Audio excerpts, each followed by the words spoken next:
کھانے پینے میں تمہارے لیے کوئی ممانعت نہیں ہے. ہم نے جو حلال رزق تمہیں دیا ہے اس حلال رزق میں سے خوب کھاؤ. جو حلال مشروبات ہم نے اتارے ہیں نازل کیے ان میں سے تم جتنا چاہو پیو, جو چاہو پیو, لیکن یاد رکھنا ولا تسرفوا, کھانے اور پینے کی چیزوں میں بھی اسراف جائز نہیں, فضول خرچی جائز نہیں ہے. ضروری نہیں ہے کہ صرف غلط کاموں میں فضول خرچی نہیں ہونی چاہیے.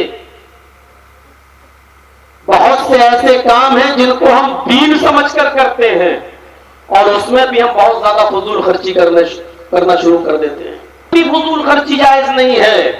ابھی جب میں قرآن کی چند آیتیں پڑھنے کے بعد حدیثوں کی طرف آؤں گا تب آپ کو بتاؤں گا کہ بہت سے صحابہ ایسے تھے جو اپنے گھر سے سارا مال, ساری دولت اور اپنے باغات اور اپنے مکانات, اپنی بلڈنگیں اور اپنی پراپرٹی اور زمین و جائیداد سب اللہ کی راہ میں خرچ کرنے کے لیے نبی اکرم صلی اللہ علیہ وسلم کے پاس لے آئے, لیکن نبی اکرم صلی اللہ علیہ وسلم نے ان کو منع کر دیا اور فرمایا کہ تم ایسا ہرگز نہیں کر سکتے. دینی کام کے اندر بھی اسراف کو جائز قرار نہیں دیا ہے. پھر شادی اور بیاہ, نکاح جیسی سنت اور اس کے اندر فضول خرچی, اور پھر شراب اور جوئے اور بیڑی اور سگریٹ اور پان تمباکو کے اندر ہمارا اسراف, بیجا خرچ, یہ کہاں سے جائز ہو جائے گا؟ آج ہم تھوڑا سا دوسرے واقعات آپ کے سامنے رکھنا چاہتے ہیں. دینی واقعات کی روشنی میں ہم آپ کو بتائیں گے کہ جب دینی کاموں میں فضول خرچی سے اللہ کے رسول نے روکا, اچھے کاموں میں فضول خرچی سے اللہ کے نبی صلی اللہ علیہ وسلم نے روکا, تو ان برے اور غیر شرعی کاموں کے اندر فضول خرچی کرنے کی اجازت کہاں سے مل جائے گی؟ کلوا واشربوا, خوب کھاؤ اور پیو, ولا تسرفوا, اور بیجا اسراف مت کرو, فضول خرچی مت کرو. انہ لا یحب المسرفین, کہ اللہ تعالیٰ فضول خرچی کرنے والوں کو پسند نہیں کرتا. پہلی آیت آپ کے سامنے رکھ دی, دوسری آیت کی طرف آئیے. اللہ رب العالمین نے دوسری آیت میں فرمایا وَآتِ ذَا الْقُرْبَىٰ حَقَّهُ وَالْمِسْكِينَ وَابْنَ السَّبِيلِ وَلَا تُبَذِّرُوا تَبْذِيرًا. اس کے بعد وَلَا تُبَذِّرُوا تَبْذِيرًا إِنَّ الْمُبَذِّرِينَ كَانُوا إِخْوَانَ الشَّيَاطِينِ. قرآن کی اس آیت پر بھی غور کر لیجیے آپ. پہلے دو تین لوگوں کے حقوق بتائے. وَآتِ ذَا الْقُرْبَىٰ حَقَّهُ, قرابت داروں کا حق ادا کرو. رشتہ دار ہیں جو آپ کے, ان کا حق ادا کرو. وَآتِ ذَا الْقُرْبَىٰ حَقَّهُ, اپنے قرابت داروں کا حق ادا کرو, ان کا پورا کا پورا ادا کرنا ہے. والمسکین, اور مسکین کو کا بھی حق ادا کرنا ہے. مسکینوں کو بھی جو ان کا حق ہے وہ تمہیں دینا ہے. وابن السبیل, اور مسافروں کا بھی جو سفر میں ان کا بھی حق ادا کرنا ہے. لیکن ان تمام لوگوں کے حقوق کی ادائیگی کے وقت جب تم ان کا حق ادا کرو, اس میں بھی تم فضول خرچی نہیں کر سکتے ہو. وَلَا تُبَذِّرُوا تَبْذِيرًا, اور فضول خرچی سے بچو. اپنے رشتہ داروں کو آپ دے رہے ہیں, آپ اپنے پڑوسیوں کا حق ادا کر رہے ہیں, آپ اپنے غریب رشتہ داروں کا حق ادا کر رہے ہیں, ان کو دینا چاہتے ہیں, لیکن وہاں پر بھی ایک لمٹ متعین کر دی ہے کہ ان کو آپ اسی معیار پر دیں جو آپ کی استطاعت ہے, اسی استطاعت کے مطابق دیں. آپ اپنے گھر کا سارا اثاثہ, ساری رقم اور ساری پراپرٹی, زمین و جائیداد آپ ان کو نہیں دے سکتے ہیں. شریعت میں جو ان کا حق متعین کیا آپ ان کا حق ادا کریں, لیکن ان کے حقوق کی ادائیگی کے وقت بھی ایک بات یاد رکھیے گا, آپ فضول خرچی نہیں کر سکتے.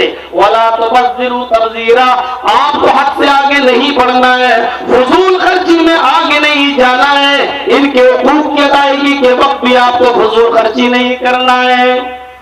إِنَّ الْمُبَذِّرِينَ كَانُوا إِخْوَانَ الشَّيَاطِينِ, پھر ایک اور اللہ رب العالمین نے رہنمائی کر دی، فضول خرچی کرنے والے شیطان کے بھائی ہیں، وہ شیطان جس سے جناب محمد رسول اللہ پوری زندگی تمہیں روکتے رہے، اس کے بہکاوے میں تم نہ جاؤ، اس لیے ایسے اعمال بتاتے رہے کہ جس سے شیطان تمہارے قریب نہ آنے پائے، شیطان بہکائے تو تمہارے لیے علاج بھی متعین فرمایا یہ فضول خرچی کرنے والے شیطان کے بھائی ہیں، لہذا تم اس سے بچنا، تم شیطان کے بہکاوے میں مت آنا۔ قرآن کی اس دوسری آیت کے اندر اللہ رب العالمین نے کچھ لوگوں کے حقوق متعین کیے اور ان حقوق کو متعین کرتے ہوئے ادھر بھی فضول خرچی سے منع کر دیا۔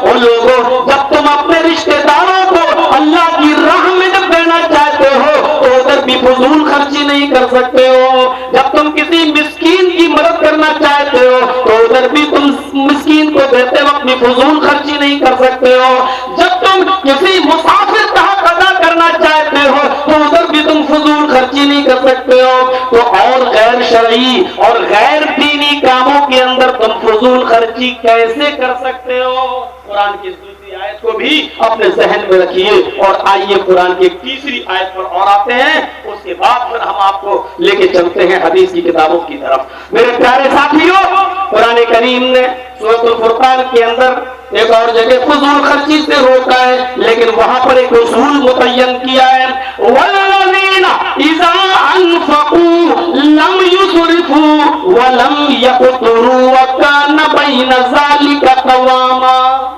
یہاں اللہ رب العالمین نے اپنے نیک بندوں کے اوصاف بتائے ہیں کہ کیا کیا ہیں۔ ان اوصاف کو بتاتے وقت ایک وصف یہ بھی بتایا کہ مومنوں کا، رحمان کے سچے بندوں کا ایک وصف یہ ہے کہ والذین اذا انفقوا، جب وہ خرچ کرتے ہیں، لم یسرفوا، نہ تو وہ بیجا اسراف کرتے ہیں، نہ تو وہ فضول خرچی کرتے ہیں، ولم یقتروا، اور نہ وہ اپنے ہاتھ کو بالکل روک لیتے ہیں، تنگ کر دیتے ہیں۔ اب گھر میں اور بیوی بچوں کی تعداد کو دیکھ کر اب گوشت کی ضرورت ہے آدھا کلو، تو اب ضرورت نہیں ہے کہ وہ 1.5 کلو اور 2 کلو لایا جائے، نہ تو وہ اتنا زیادہ فضول خرچی کرتے، جانتے کہ آدھا کلو میں کام ہو جائے گا تو 2-2.5 کلو فضول خرچی ہے، بیکار ہو جائے گا، سڑ جائے گا، خراب ہو جائے گا، نہیں، اور ضرورت ہے آدھا کلو گوشت کی، تو اتنا بھی نہیں کہ اپنے بیوی بچوں کے لیے ہاتھ کو تنگ کر دیا جائے کہ اب 100 گرام لایا جائے، نہیں، اسی میں پورا گھر چلاؤ۔ والذین اذا انفقوا لم یسرفوا، نہ تو وہ فضول خرچی کرتے ہیں، اسراف کرتے ہیں، ولم یقتروا، اور نہ بالکل روک لیتے ہیں، اپنے ہاتھ کو باندھ لیتے ہیں، وکان بین ذلک قواما، بلکہ ان دونوں کے درمیان رہتے ہیں، ان دونوں کے بیچ میں رہتے ہیں۔ اعتدال یہ اسلام کا سب سے خوبصورت راستہ ہے، معتدل رہنا، نہ زیادہ فضول خرچی ہونی چاہیے اور نہ زیادہ ہی اپنے ہاتھ کو روک لینا چاہیے۔ اب آئیے قرآن کریم کی ان آیات کے پیش نظر ایک ذہن یہ بنا لیجئے کہ معاشرے میں آج فضول خرچی نے کتنا جنم لے لیا ہے اور کس حد تک ہم فضول خرچی کر رہے ہیں۔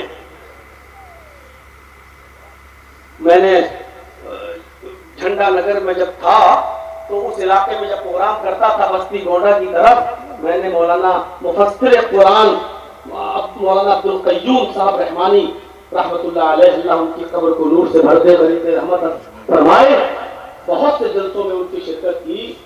وہ تو یہاں تک کہتے تھے جب قرآن کی آیت پڑھتے تھے کہ جب جلسے میں ایک مائک سے کام چل گیا تو یہ 2-2 5-5 کیوں لگائے ہو، یہ بھی فضول خرچی۔ وہ کہتے تھے کہ آپ نے اگر کسی جلسے میں 5 مولانا کو مدعو کیا اور ایک چوکی لگا کر اگر جلسے کا کام چل رہا ہے تو یہ 10 چوکی لگا کے اسٹیج کو بڑا کر دینا، یہ بھی فضول خرچی ہے۔ یعنی وہ دین کے کام میں نے خود یہ ان کی تقریروں میں سنا اور اسٹیج میں سنا، اور یہی قرآن کی آیت پڑھتے تھے، وَلَا تُسْرِفُوا وَلَا تُسْرِفُوا اور إِنَّ الْمُبَذِّرِينَ كَانُوا إِخْوَانَ الشَّيَاطِينِ، اس کو بھی فضول خرچی۔ اس کے بعد پھر شادی اور بیاہ کے اندر اور نکاح کے اندر جو ہونے والے اس پر پھر وہ بات پہلے شروعات وہ یہاں سے کرتے تھے۔ حضرت کعب ابن مالک کو کون نہیں جانتا؟ بخاری شریف کی روایت پڑھی آپ، پورے واقعے کی طرف میں آپ کو کا ذہن نہیں لے جانا چاہتا ہوں، مختصر یہ کہ وہ غزوہ تبوک میں جانے سے جب محروم ہو گئے، نہیں جا پائے، اور نبی اکرم صلی اللہ علیہ وسلم نے جب ان سے غزوہ تبوک میں شرکت نہ کرنے کی وجہ پوچھی تو انہوں نے صاف صاف کہہ دیا اللہ کے نبی جھوٹ بولنے سے کوئی فائدہ نہیں ہے،